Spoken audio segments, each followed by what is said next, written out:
when you hear the sound of a siren, does it make your heart beat faster?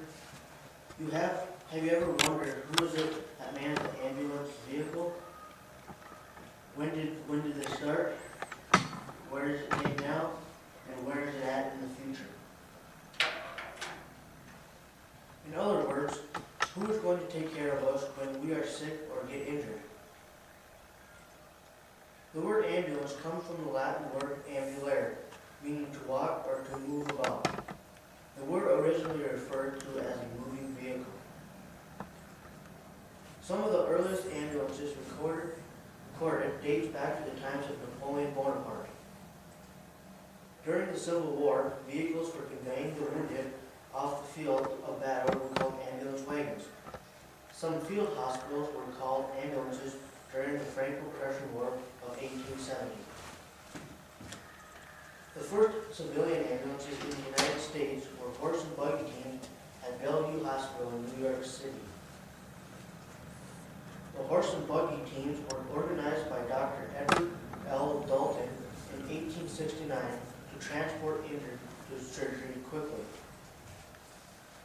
The White Report in 1966 to the National Academy of Sciences is considered a landmark in the development of the emergency medical services in the United States. The report led to the design of the first federally funded ambulance services and personnel. The publication of the White Report led to higher quality care provided on scene and en route by trained paramedics and EMTs. In the United States today, there are 15,275 ambulance services.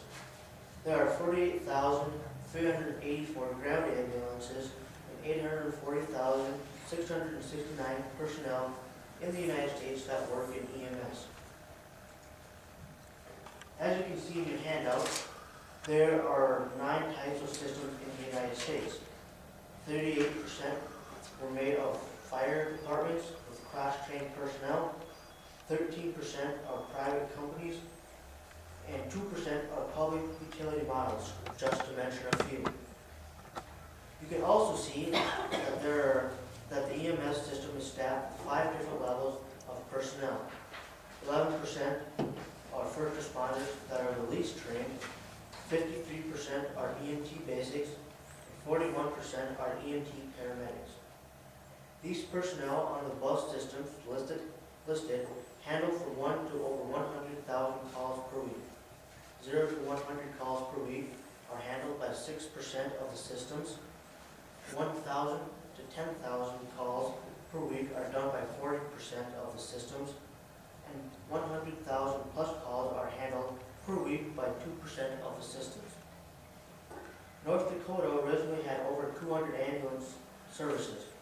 Now there are 143 ambulance services, in which 108 of them are basic life support only.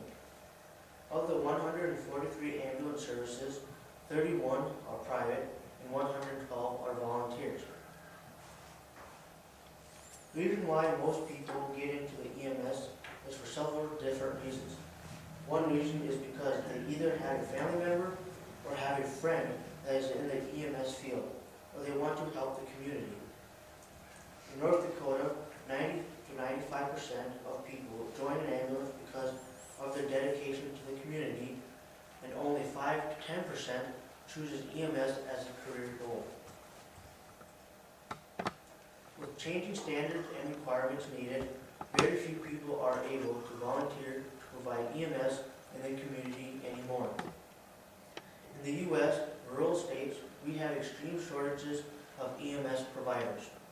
For instance, in the state of Texas, there are 1,150 EMS services, compared to Wisconsin with only 375 ambulance services that respond to 911 calls. Many states are looking at ways to fund EMS, so when you get called for an ambulance, someone will be there to help you. In early volunteer squads, they charged $0. They used to raise funds by benefits. As equipment becomes more expensive and volunteers were given money, fees charged for ambulance calls were initially less than $100 per call.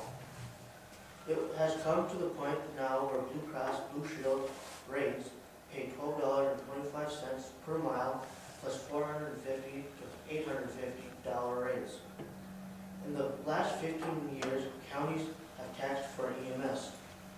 Mill levies have played a big part in EMS.